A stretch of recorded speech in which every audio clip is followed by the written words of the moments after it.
The other guest that I am interviewing today is Miss Florence O. Wilson. Uh, she has so many credits and so many honors that it's going to be impossible for me to name all of them, but maybe she'll mention a few along, although she's very modest, and I think we're going to have a little difficulty in getting her to tell the real things and the wonderful things that she has done. She holds a Doctor of Humanities honorary degree from Oklahoma City University, which was bestowed on her in 1958. Uh, she has scholarships and the liberal arts, Oklahoma City University. Uh, she's a member of the trustees of faculty and students of Oklahoma City University. Uh, she is she sponsored so many scholarships there, and she is outstanding in her work in education in Oklahoma City chapter of the Theta Sigma Phi, which is a national journalism fraternity for women.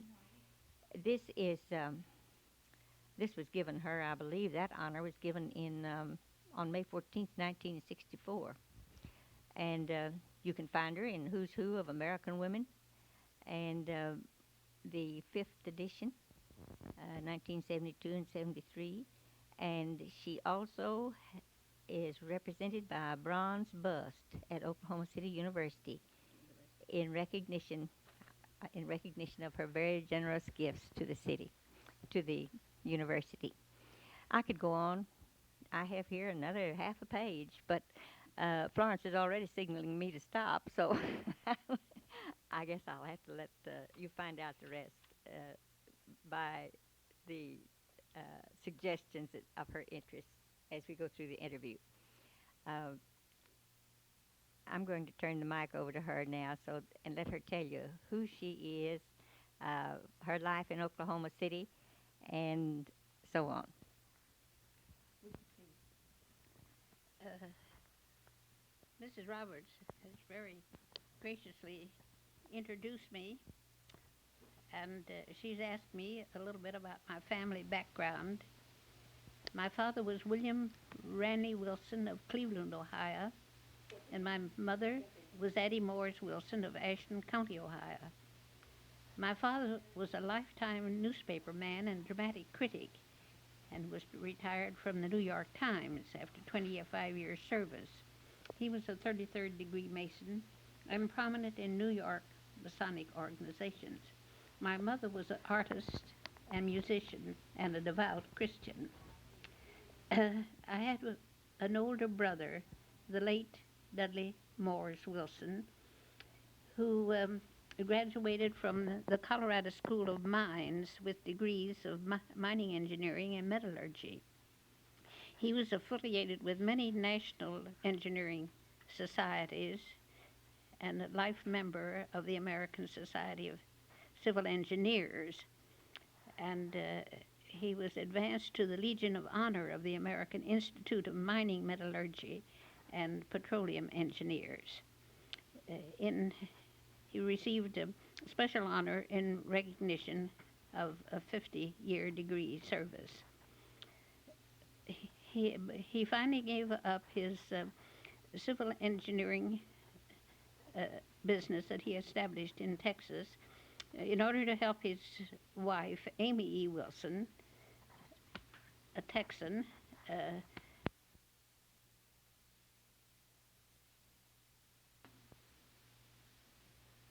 I didn't finish it.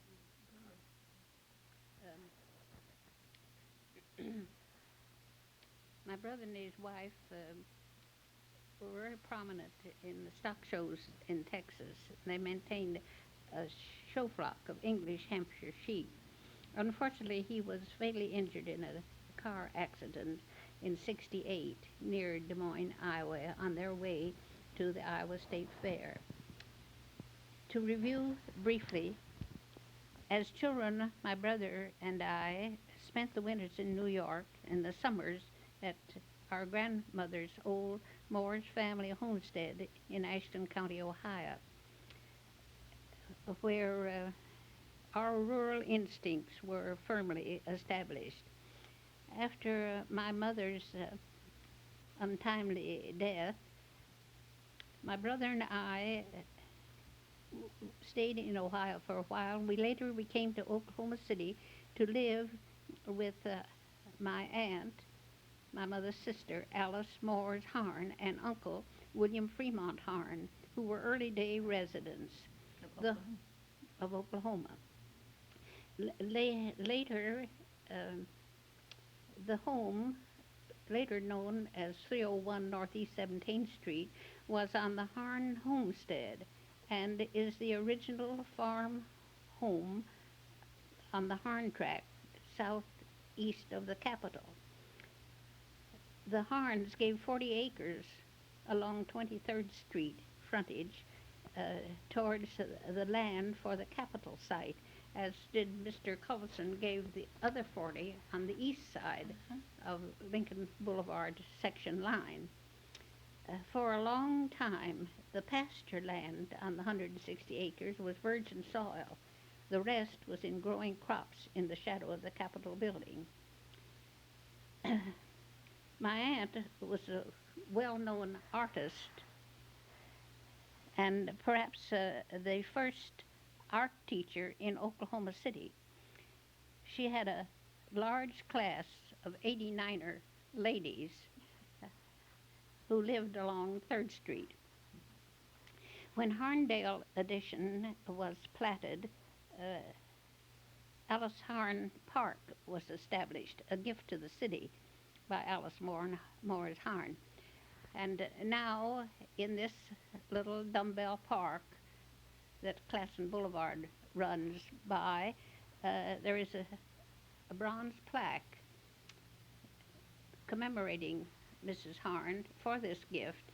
And on the plaque is reproduced a oil painting of hers on the bronze depicting a scene in Wheeler Park.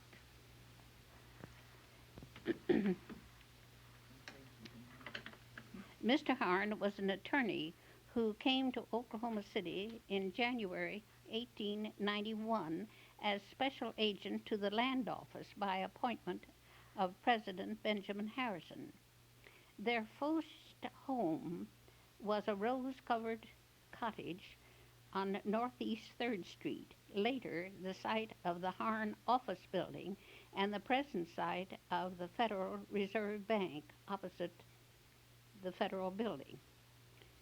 Mr. Harn was a graduate of the College of Worcester, Ohio, and Mrs. Harn of the Art School in Cincinnati and Lebanon, Ohio, and the studio of B.F. Reinhardt in New York City.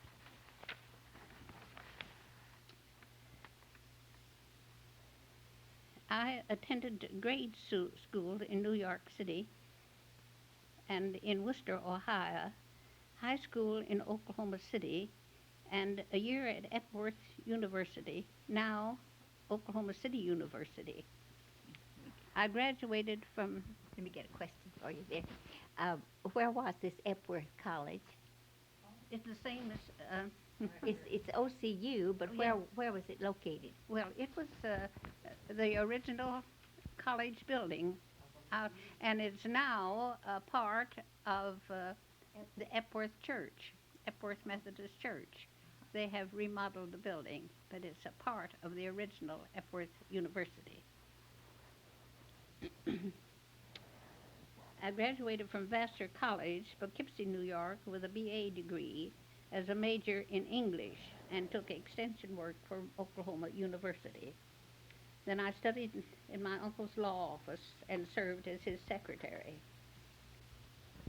Wasn't that rather unusual, Florence, for a girl to be in law, studying 2 years of law? Well, in those very hard years, work, woman's I lib. learned one thing, being a secretary, you follow copy, even if it goes out the window.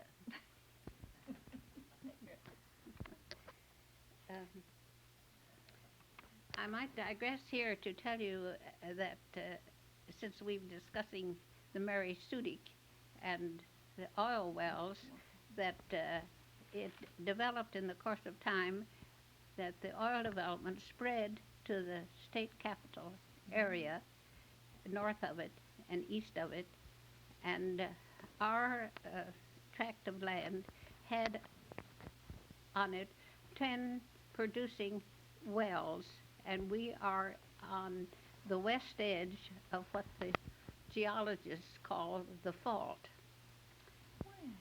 And they've been very productive and been a boon to the Harden family. There's still something. And some of them are still producing. Now, how are these located in relation to the capital? Yes, these are just directly southwest of the capital on the original 160 acres. And when Mr. Harn deeded the 40 acres to the state of Oklahoma for a capital site, it never occurred to him to reserve the mineral rights.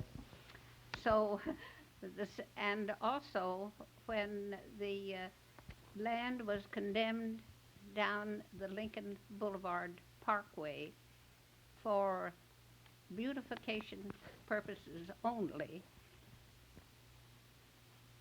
Mr. Harn and his attorneys felt he still had the mineral rights.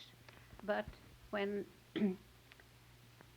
lawsuit was filed and carried through the Supreme Court of Oklahoma, I think our Supreme Court is never known to render a decision against itself.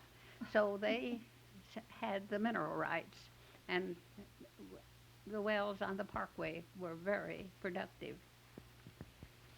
Those are always so interesting to our visitors who come.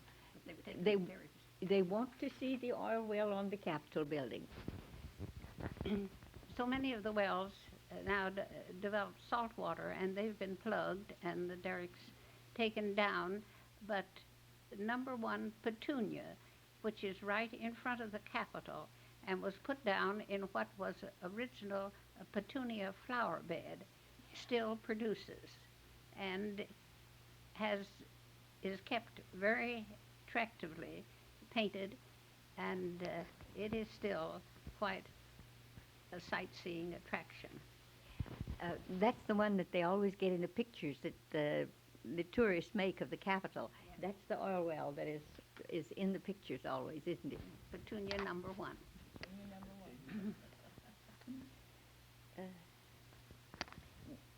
Is this the present Capitol building? Is that the one that was first erected? Oh, yes. Have we had? Mhm. It It was erected in about 1910. It was covered with this oil for quite a while. It was dark It's and been black. sandblasted since. and Recently, It's beautiful, especially when it's illumined at night. And of course, the setting is beyond original conception with the new buildings and the new highway construction. And they Vision in Action, the Oklahoma City Beautiful publication, had a little notification in a recent publication that if you wanted a fountain, say so. So people on the east side and all over the city are petitioning the state to erect a fountain in the center of the north entrance of the Capitol, where the underpass now goes on 23rd Street. Florence, the oil, that was an oil bath that fell on the Capitol building. Was that the time the Mary Sudi came in? Oh, no. When that was so bathed with oil? No, the Mary Sudi is down in southeastern Oklahoma City, quite far. Didn't reach that far. Oh, no. Mhm. I just remember the darkened condition of the building when I first saw it. And they said that's the oil that got on it from a wild well. And I didn't know where the wild well was. You don't want all these memberships, do you? No. Just your special interest. In speaking of memberships, I seem to have too many to mention, but I would like to say that I'm a longtime member of the first United Methodist Church of Oklahoma City, which is still holding services at 4th and Robinson, the site of the original service, the immediately after the opening. That really was the first church then. It's called First Church today. Well, it's the first United Methodist Church now. The other churches were holding services, but no church is on the original site of the first service after the opening of the country. And while at that time they had acquired just the corner lot, they now own the entire block as far east as the alley. I believe that was partly through the munificence of Miss Wilson, right?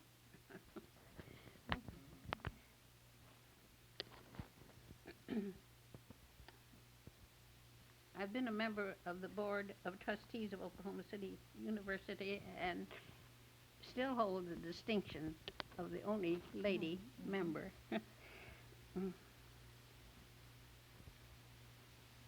I've given special attention to the library and have been chairman of the board of the advisory committee of the School of Music. I have life memberships in a great many organizations here in the city, and I've been especially interested in the Zoological Society, and through my interest in the library of the Oklahoma City Zoo, I have the honor of having it named after me, and I'm also a patron of the Library of the Cowboy Hall of Fame, the National Cowboy Hall of Fame and Western Heritage Center. Then the study clubs and social clubs, and I in the National Music Organization of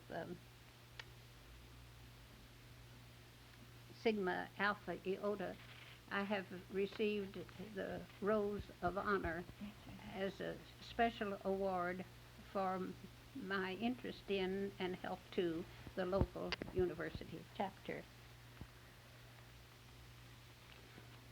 And then one summer, Mabel Holshoe, who was a great 89er, and Mrs. Buttram and several of us went down to Eureka Springs, Arkansas, to Inspiration Point, to their summer music festival. And after spending the week down there and attending the festival, why, Mabel and I felt that we would be interested in having patron memberships in Inspiration Point, and those we keep up.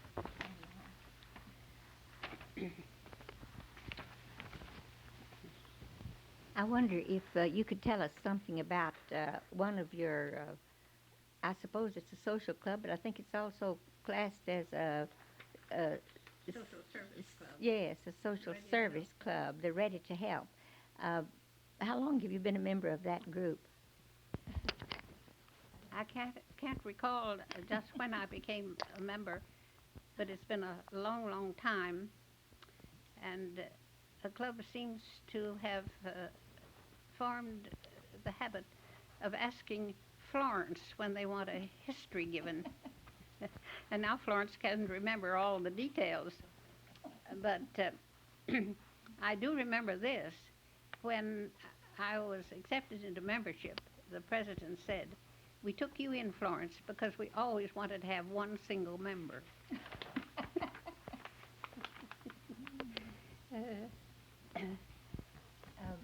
Do you remember the original group in this little club? Well, there were 5 young girls who organized this originally, and the party that was mentioned in Marinette's recording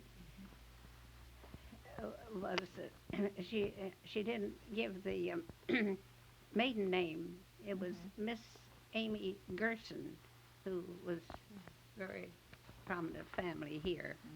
And she is still intensely interested. And at this 70th anniversary, she produced records and clippings and pictures that she had kept all these years. And that was your 70th year.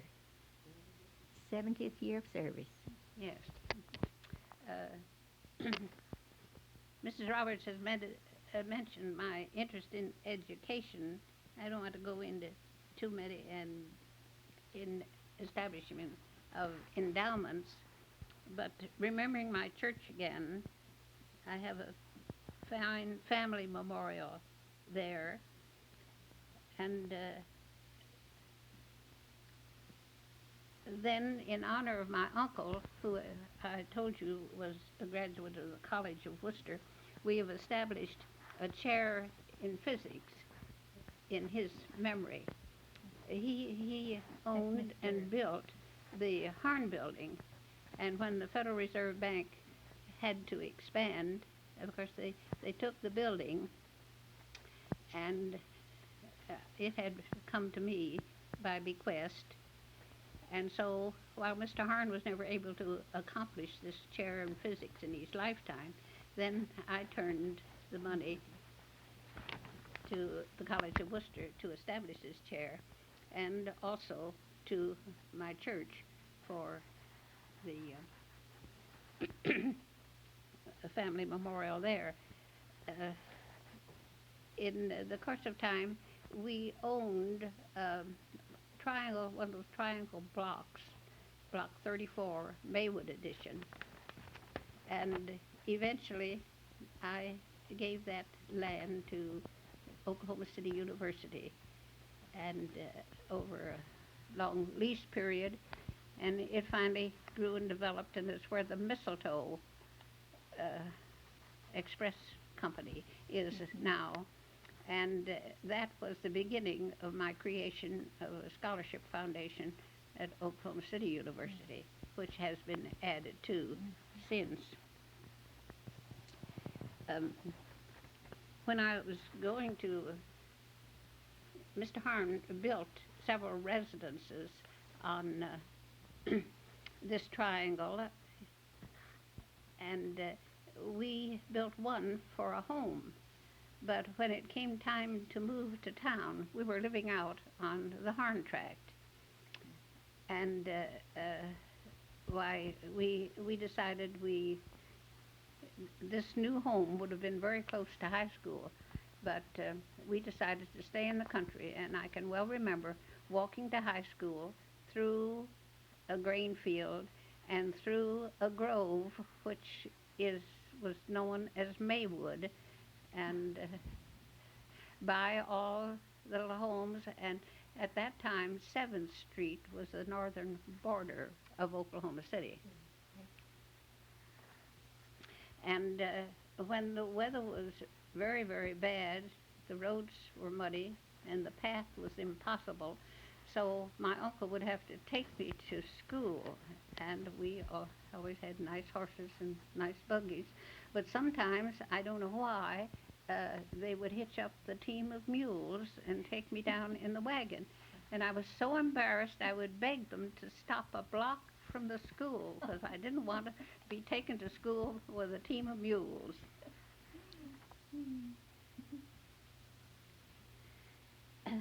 I've also remembered my own college, Vassar College, with the Scholarship Foundation.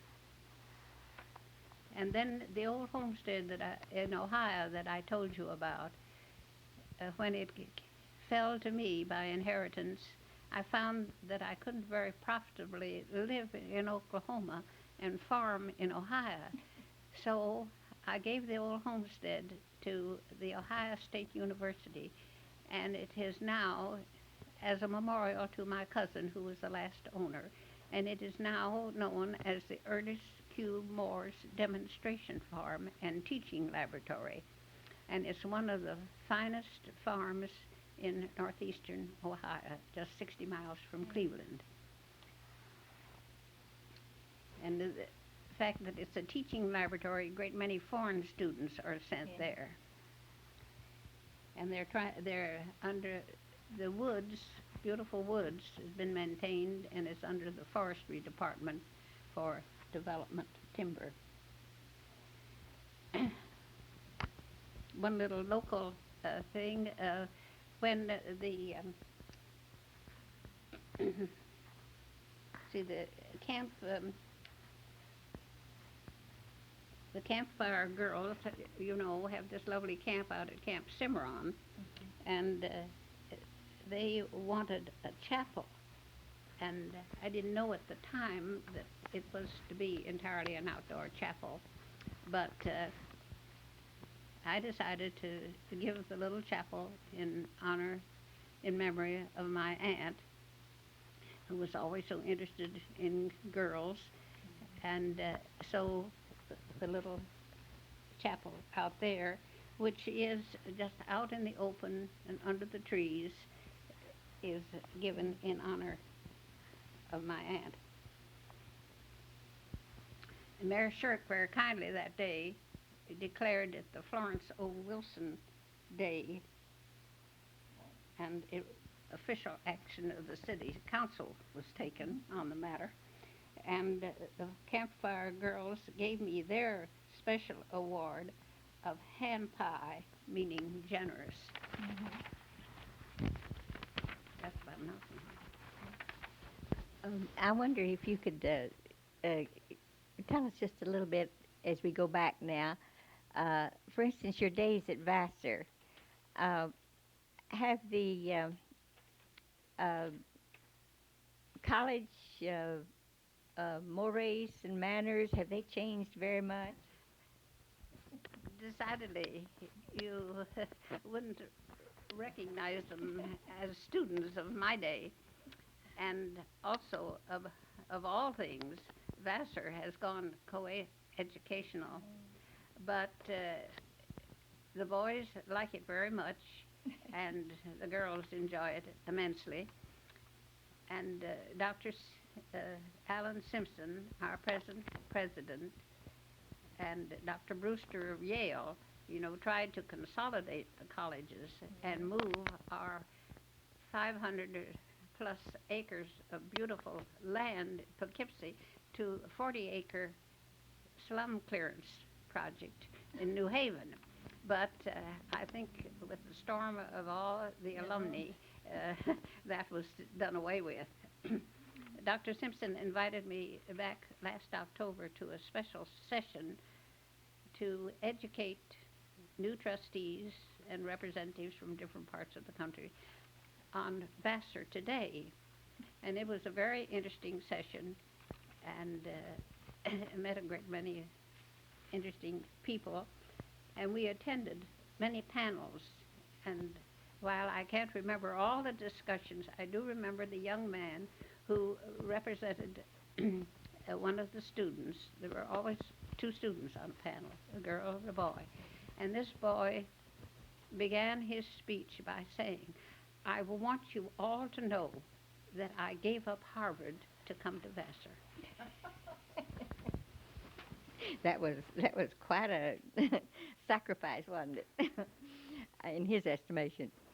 I just thought perhaps that, for instance, in the girls' school that I attended, we had rules, very old-fashioned things, but we had rules, and we were supposed to have chaperones when we left the building to go to certain places, even to church. We went in a group, and we had a chaperone. Do you remember anything like that? Oh, yes.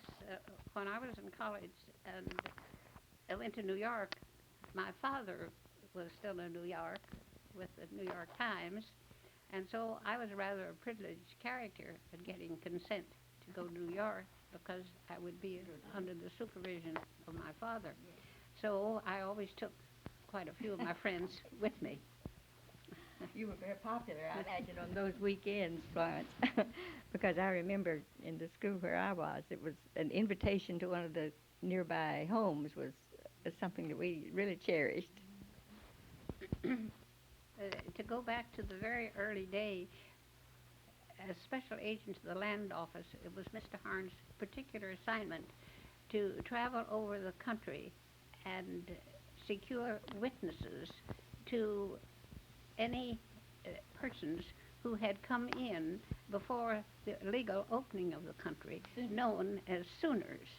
And he had a great many very hazardous and dangerous experiences.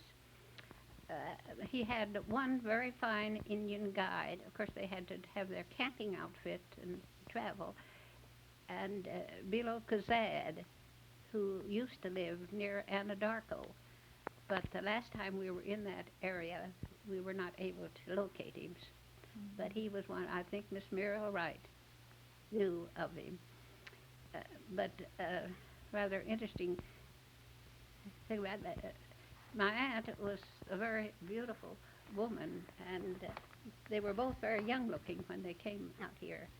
And so Mr. Harn grew a mustache and a beard so he would look more mature.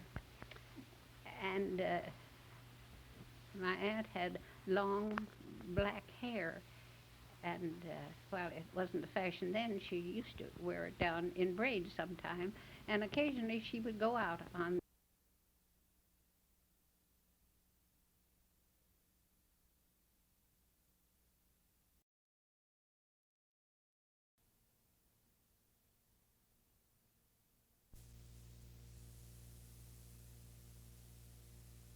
and while it wasn't the fashion then, she used to wear it down in braids sometime, and occasionally she would go out on these research trips with my uncle, and she would put a blanket around her, and she was often taken for a little squaw. And for her protection, when Mr. Harn was away, they brought with them from Mansfield, Ohio, where Mr. Harn owned and edited and published the Mansfield Herald, along with his brother, this huge St. Bernard dog. And he was a great guide and protection. And he always walked downtown with Mrs. Harn. And when he came home, he always went in the door first to see that everything was all right. Then after Mrs. Harn was in the house safely, he'd lie down by the front door so no one else dare come in. Wonderful watchdog. You get me started on stories. Well, we would like to have some more. Do you have some more right ready? Well, we would like to hear some more if you have them. Do you remember anything about the earlier oil wells, or perhaps the early investments where he did have the mineral rights for Mr. Harn? Well, those are the 10 oil wells that are on the track, and some of which are still producing. Those were some of his first investments.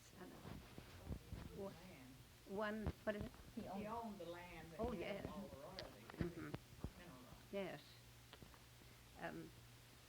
I almost forgot to mention that the old home, when my brother and I came to live with the folks, they were living in a very small little cottage that had, the original house had been built, just a little two-room house out there. And then when we came to live with them, they decided they'd have to build a much larger house. So we had about a 10-room home. It was built by an architect and contractor in Kansas City, whose name we seem to have lost. But this home, we kept it up. We had about 5 acres in the elm grove for the yard, and it was Mrs. Jasper Sipes used to say when she drove out from town, she would sniff the air and say, if I'd driven 100 miles in the country, I couldn't have been farther from town. So this Mr. and Mrs. Harn during the years passed away, and I maintained the old home and intended to stay there the rest of my lifetime. But our area changed with the influx of colored people moving in the neighborhood, and we had some very serious and disastrous experiences. And I was given the ultimatum that I couldn't live alone any longer and that I couldn't live in the area any longer. So I moved over to 7103 Nichols Road, and my niece and her family, who lived just across the drive in our little private community out there, she joined me, and we have all lived together. And in the 5 years that we have been over there, uh, Jane Harn McCarty, her husband, Bill P. McCarty, was an Army man, 35 years service, and they had two young lady daughters. That was quite a household for me. Then Bill was suddenly taken ill in the fall of '68 and passed away on his 50th birthday due to a heart attack. Just the month before his death, the older girl was married, and since the younger girl went to the university, and now she's married, and her husband is an Army man, and they're in Fort Knox, Kentucky, uh, at the camp there, with orders to be in Germany by November the 14th. The other daughter lives here in Del City, and so my family has sort of dwindled. Just my niece and I in the big house, but it's always full of friends and company and family. And Jane is now a grandmother, and young little Jason, born July the 10th, is the apple of her eye, of course. She called him Prince Charles in all the anticipated months, but when he came, his father soon changed that to Jason Patrick McCarty. I'm going into too much detail. I wonder if there's anything else that you would like to mention. I've said too much already. Well, we're just so glad to have you and Mrs. Law with us today. Is there anything else about your club that you would like to say back on the? And are you Mrs. Law? Is there anything more? Well, this has been such a pleasant time. I've enjoyed it so much, and I can remember a good many of these things in the past, in the eras in which you spoke. Although, as I said, I'm practically a new Oklahoman. I've only lived in Oklahoma City 22 years, so that makes me a newcomer compared to you people who can tell them all about it. Thank you so much, Miss Wilson, and we appreciate you girls being with us today. You're very welcome, and thank you for your patience. This is Mary Roberts signing off with an interview with Mrs. Law and Miss Florence O. Wilson.